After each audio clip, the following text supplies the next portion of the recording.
This is a true story from my life, and I'm telling it exactly as it happened. I was 21, a junior at the University of Michigan, and I learned the hard way that truth, once printed, doesn't smudge. It was the receipt that did it. White thermal paper curling on the sticky oak dining table in the Sigma Rho house, my coffee mug anchoring one edge. The first line punched me in the throat. Graduate Ann Arbor, 2 guests. Executive King. Grant, my boyfriend and the fraternity president, had charged the room to the chapter card on a night he'd sworn he was at a closed-door exec meeting about new member education. Around us, the guys were threading twinkle lights for a philanthropy kickoff in the Rogel ballroom. The TV in the corner played a muted highlight reel of last week's game. The house smelled like pledge and stale beer. I don't know how long I stared before I saw the second detail. His signature at the bottom, swoopy and smug, as unmistakable as the lipstick stain I'd later find on his navy hoodie tossed across my passenger seat. If you genuinely enjoy our stories, please subscribe to the channel, tell us where you're from, and what time it is right now. It's always fascinating to know how far our story flows. I'll back up. I met Grant during Welcome Week freshman year when he traded me his umbrella for a spot under my dorm canopy outside South Quad as the sky dumped sideways rain. He was a business major, charisma like a full-ride scholarship, hair that always looked freshly blow-dried, a grin calibrated to light up a room and a camera lens. He was older by a year and a half, a rising star in Sigma Rho who could move seamlessly from charming campus administrators to making a freshman feel like his favorite person on earth. The first time he kissed me was after a late night at Fleetwood Diner. He stole a fry from my plate and said, "It doesn't count as theft if I pay in affection." And I laughed like I didn't know I was already gone. By junior year, he was president. I was living with my roommate Maya in a drafty second-floor walk-up on South University with a balcony that sagged like an old beach chair. I worked mornings at Comet Coffee and Nichols Arcade, took afternoon seminars in the writing program, and spent too many nights studying at the UGLE with a cracked iPhone face and a latte I couldn't afford. My life was a tumble of deadlines and bleary eyes until it wasn't, until the receipt. He came into the dining room as I was still holding it. A string of lights looped around his forearm, the thin wire reflecting in his hazel eyes. "Hey, babe," a quick peck. "You made it. What's this?" I kept my tone casual and set the paper back under the mug like it was a flyer. He barely glanced. Probably from a donor room block. The treasurer, Brock, bookkeeps on paper like it's 1998. It was plausible enough to stun me into silence, to make me hate myself for the way my heart wanted to believe him. But then 2 things happened in quick succession. His Apple Watch, sitting face down next to his keys, buzzed with a named heart emoji. Can't stop thinking about last night. Room 514 next time? And a girl I recognized from my intro to American government recitation walked past the doorway wearing a graduate robe, laughing with her friend about how they never check the key cards if you have the charm for it. When she saw me, she blushed and averted her eyes. I can trace the arc of what came next by objects that stayed in my hands longer than they should have. That night, I sat at our dining table under the thrumming ceiling fan, the apartment smelling like Maya's microwaved leftover pad thai, and scrolled through Life 360. Grant and I had turned on location sharing earlier that semester when one of his pledges got lost after a tailgate and everyone pretended it was for safety, not surveillance. The little dot for his phone had slept at the graduate from 10:17 p.m. to 6:42 a.m. on the night in question. I screen recorded the motion trail, the line tracing his walk from Washtenaw to Huron Street to the hotel lobby like a neon confession. "Talk to him."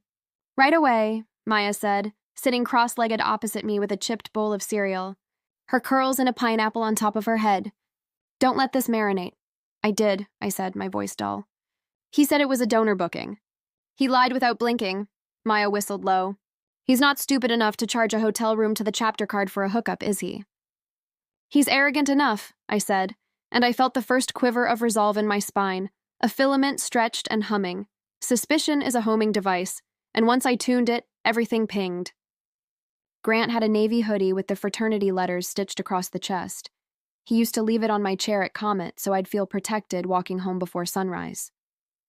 2 mornings after the receipt, I pulled it from my back seat to toss it in my laundry, and a lipstick stain winked at me from the inside neckline, a color I would never wear. Not plum, not rose, a cheap sunset red. I snapped a photo with my cracked phone screen, the flash reflecting spiderweb lines across the fabric like a net. Then there was the Uber receipt forwarded to our shared budget email. We split our groceries and utilities. Tracked on a spreadsheet named Adulthoodish. Drop-off, Graduate Ann Arbor. Tip, 25%. The note read, "For being a discreet king." I stared at that sentence until my eyes watered. I confronted him again, this time on the front steps of the house on Washtenaw. The two of us were perched on the broad concrete slab as an Amazon guy dropped off a box of Solo cups like a cartoon of college. I had printed screenshots and tucked them into a black folder. Physical paper made it feel less like a fight about feelings and more like a meeting about facts. He didn't open the folder. He smiled, soft and sad, like I was a skittish kitten he needed to soothe. "You know you're my girl, right? People are gunning for me because I'm president. They'll plant stuff. That robe? We had rooms for alumni donors. That Uber? Could be anyone using my number as a prank. The watch? My brothers mess with my phone all the time." I looked at his hand on my knee, the thumb rubbing small circles like he could smooth me out. "Who is she, Grant?" He paused just long enough for me to see the truth flash and vanish. "A friend. Someone I'm helping navigate Rush on the Panhill side. You're blowing it out of proportion. If manipulation had a brand, it would package itself like that. Soft hands, soft voice, a script that starts with your name and ends with you apologizing." I left without apologizing. I walked down Washtenaw past houses with peeling paint and creaking porches. Past a guy grilling in 6 inches of snow because the calendar said March. Past 2 girls balancing boxes of La Croix on their hips like toddlers. By the time I reached the corner where State hits Hill, I had a plan forming like a storm. I should tell you about Grant's power. It wasn't just that he was president. It was that he was believable. Administrators called him a calming presence. Freshmen worshipped him. He turned standards meetings into cocktail hours with charm and cookies he claimed to have baked. He'd interned the previous summer at a Detroit venture fund and wore Patagonia vests like armor. He had leverage, over budgets, over social calendars, over the future of people who desperately wanted to belong. When whispers started that I was spiraling, I recognized his fingerprints. A sophomore I barely knew stopped me outside Angel Hall and asked if I was okay. He'd heard things. The philanthropy chair unfollowed me. A pledge's girlfriend DM'd me that Grant said I'd been borderline stalking him, that I was using false accusations as revenge. That one made me laugh. A sharp, joyless sound alone in our bathroom as I plucked a hair from my chin. I wasn't alone. Maya was my flank and my better angel. Lena, who chaired public relations for Panhellenic, slipped me a PDF of the IFC bylaws and the student conduct code with sticky notes on the relevant sections. Misuse of organizational funds, hazing and coercion, dishonesty, retaliation. And then there was Elijah, a lanky sophomore who dropped Sigma Rho's pledging process 2 weeks before initiation. He found me at Comet one morning and ordered a cortado he didn't drink. "You don't know me," he said, eyes flicking to the door every time the bells clinked. "I'm not telling you this for drama. I'm telling you because if he'll do it to you, he'll do it to anyone." He slid his phone across the counter with the brightness dimmed. The group chat was called Exec Killers. Grant, the treasurer, the internal VP, and the risk manager. The messages were coded but clear enough if you knew the floor plan. Move the new member education to the attic. No cameras. Don't forget, receipts for the grad go in the alumni bucket.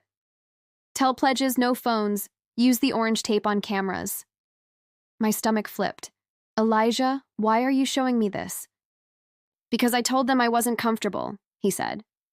Grant laughed and told me to go to GDI camp if I didn't have the stomach. I'm not a saint. But I'm not a coward either. I asked if I could screenshot. He nodded. My hands shook so hard the first shots blurred. For a week, I became a collector. Objects and pixels accumulated in a Google Drive folder I labeled SAR-EHFP, the initials of the title I hadn't said out loud yet, screenshots that ended his frat presidency. I added the hotel folio Elijah downloaded from the reservation system when the night auditor he knew looked away. 2 breakfasts charged to the room, late checkout, a note about extra towels. I saved an email thread where Grant instructed Brock, the treasurer, to categorize donor hospitality under operations rather than events, making line items vanish into a sea of legitimate expenses. I took a Photo of the navy hoodie's lipstick stain next to the receipt and said a lipstick of my own, clear bomb, beside them like a forensic control. I screenshotted a Venmo request from iGrantGR to iFionaLou, a freshman I recognized from lecture, with the caption, "Thanks for keeping secrets." And then another from Fiona back to him, heart emoji, for the exact same amount. I recorded the Life 360 trail again, this time overlaying the timestamps like a slow, damning heartbeat. Grant called. He texted. He stood outside my apartment and sang off-key to a John Mayer song like we were in a movie about bad men who get unearned second chances. When I didn't respond, he posted a photo of us from last fall's homecoming on his Instagram story with a caption that read, "Some people forget. I never will." The comments filled with goals and king energy and one, "We love love." That made me want to throw my phone into the Huron River. You ready? Maya asked one night as a train howled in the distance and our radiator clicked like a metronome. I had spread documents across the table like tarot. "This will blow up more than your relationship." "Yeah," I said. "I'm ready." I took my folder to Mr. Klein, the chapter advisor, a 40-something lawyer with kind eyes and a habit of smoothing his tie when uncomfortable. He'd always been polite to me, the kind of adult you want in the room when the boys play at being men. "I want to lodge a formal complaint," I said. "Not as Grant's girlfriend. As a student who's watched him violate policies that exist for a reason." He looked from my face to the black folder to my face again. "You understand the consequences if this is true?" "I do," I said.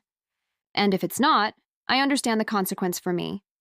He read in silence, flipping pages with care. Every so often he held something closer, his mouth flattening. "May I keep this?" he asked when he'd finished. "You can have copies," I said. "I'll email you a link to the drive. I'd like to submit it simultaneously to IFC Standards and the Office of Student Conflict Resolution." He rubbed his tie. "I can't stop you," a beat. "You're doing the right thing." The next 48 hours moved like a game clock with a broken second hand, speeding and pausing at random. Grant sensed something. He called a brothers-only emergency meeting and then posted a photo of the chapter gavel with the caption, "Stewards of a Legacy."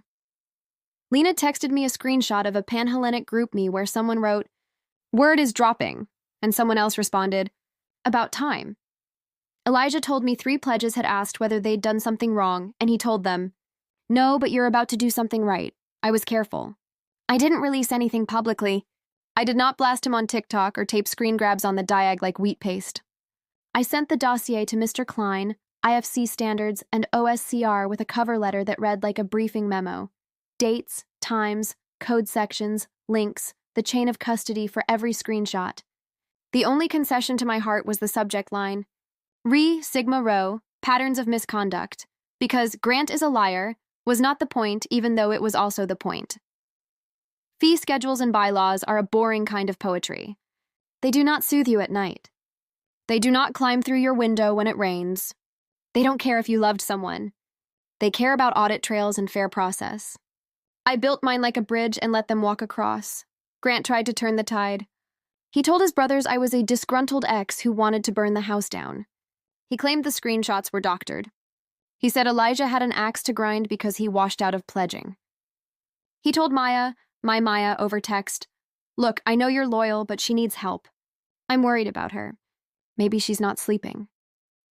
Maya texted him back 3 screenshots, from a group chat of execs discussing hazing, from Life 360 from the hotel, and wrote, "Worry about your presidency." The standards hearing was set for a Thursday at 7 p.m. in the basement conference room of the Union, the one with avocado-colored chairs and those acoustic tiles that always look like they're absorbing secrets. A panel of 5, 2 IFC officers in suits that fit decently, 1 chapter advisor from another house, a student from Greek Life's staff, and a quietly devastating woman from OSCR who took notes like each word weighed something. Grant arrived in a navy blazer, a Michigan lapel pin gleaming. He looked at me and then looked through me. "Ms. Carter," the OSCR woman said, too neutral to be kind. "Thank you for your submission. You're here as a witness?" "I'm here as the person who collected the evidence," I said. "And as the person he lied to, if that matters." "Today we'll keep to policy," she said gently. "There will be time for personal impact later, if you choose." Grant spoke first. He was good. He apologized for any confusion and gaps in communication. He did that thing men do where they sound like they're revealing vulnerability while actually reinforcing control. He admitted to the appearance of impropriety on expenses, said donor hospitality was a gray area, and he was eager to improve processes. He denied hazing outright. "We take a values-based approach," he said crisply. "We've worked closely with our HQ to eliminate practices that don't reflect who we are." He sat back with his hands folded like a textbook photograph of contrition. "Thank you, Mr. Rhodes," the IFC VP said. "Ms. Carter?" I wanted to cry. I wanted to burn the building down. I did neither. I spoke like the ethics professor whose class I'd audited. Calm, precise, armed with receipts. I described the Google Drive like an archive. I showed the Life 360 recording on the room's TV, the path to the graduate pulsing. I handed out the hotel folio and the copied group chat exchanges. I pointed to the bylaws Lena had highlighted and the code sections OSCR enforces.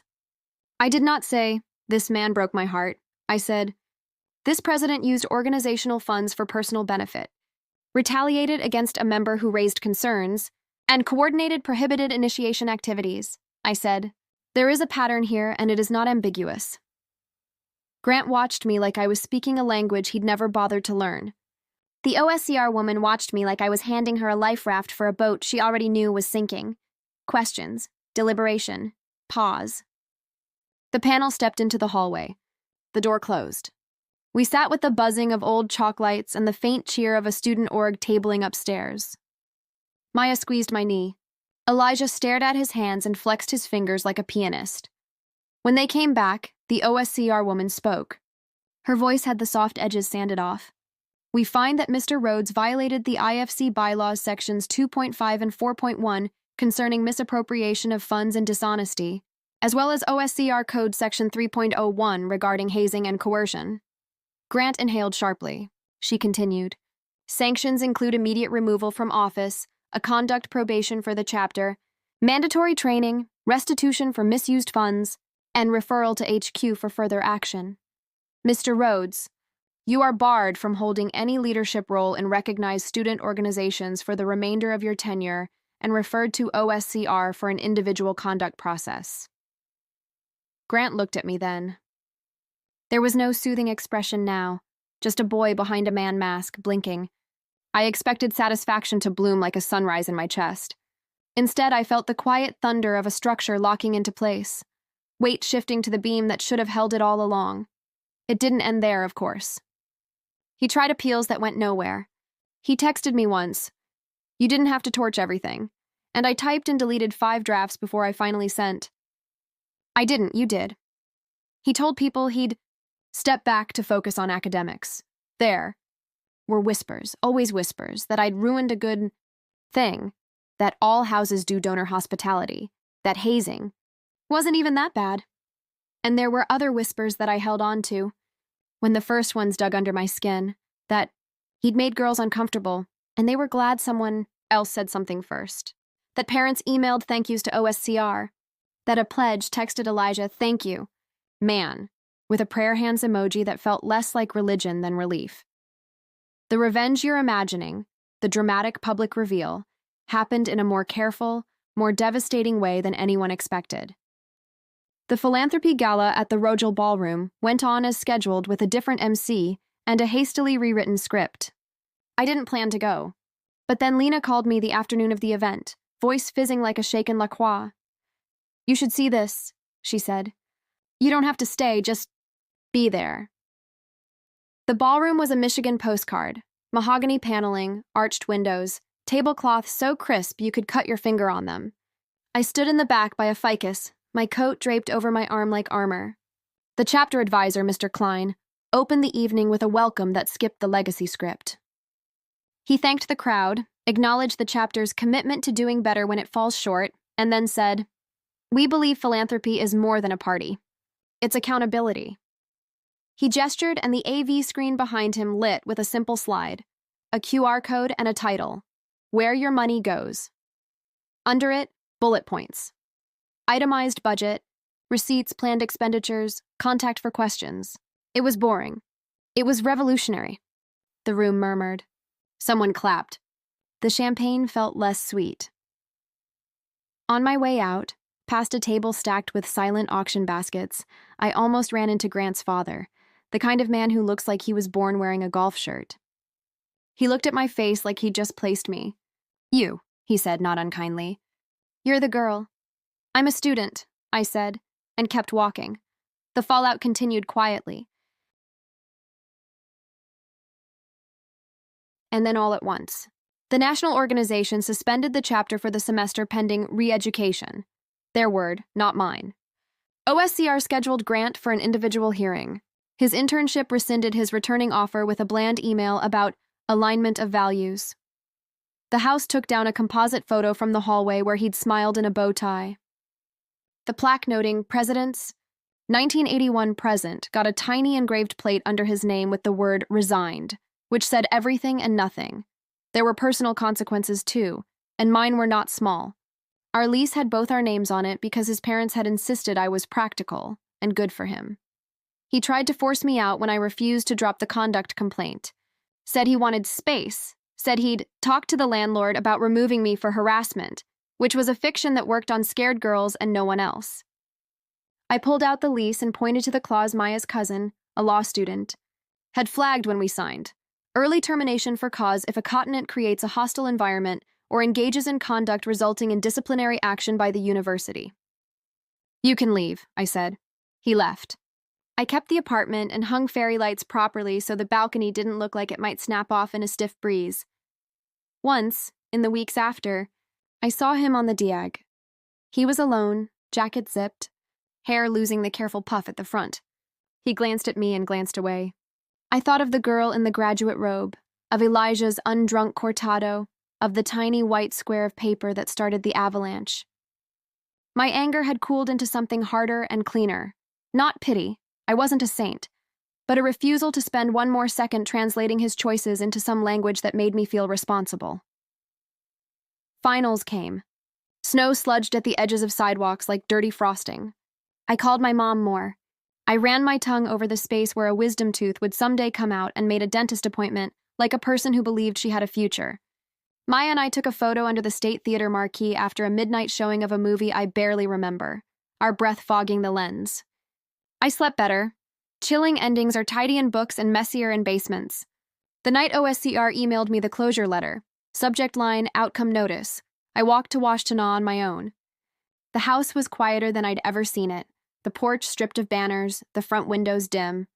A delivery guy left 2 pizzas on the stoop and no one opened the door right away.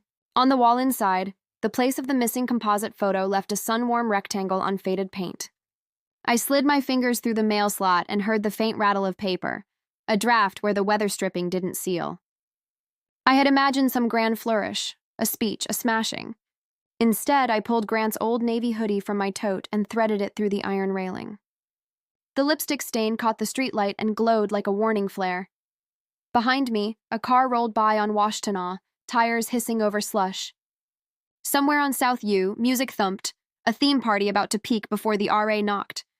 I tucked my hands in my pockets and walked home, past the Diag where the Block M was icing over, past the silent bell tower, past a world that had continued to turn while mine tilted and then steadied. My phone buzzed. A text from an unknown number. "Thank you for what you did. You don't know me, but it mattered. I didn't know her either. I knew myself. That's the secret about lawful revenge. It doesn't feel like fireworks.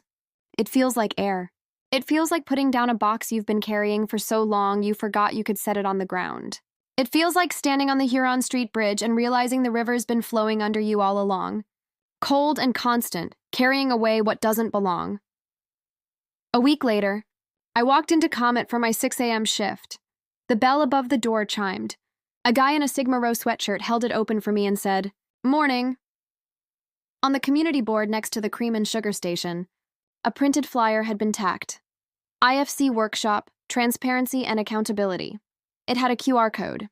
I scanned it, and when the link opened, I laughed into the emptiness of the shop because the first bullet point on the syllabus was expense reporting for humans. Boring, revolutionary. I wiped down the counter. I pulled a double shot. I placed 2 mugs under the steamer, and listened to the same old music we always played at dawn. Outside, snow feathered the bricks of Nichols Arcade, and a girl walked by in a coat too light for February, her cheeks bright. I hoped whoever she loved told her the truth when she asked for it. And if he didn't, I hoped she kept the receipts. The end.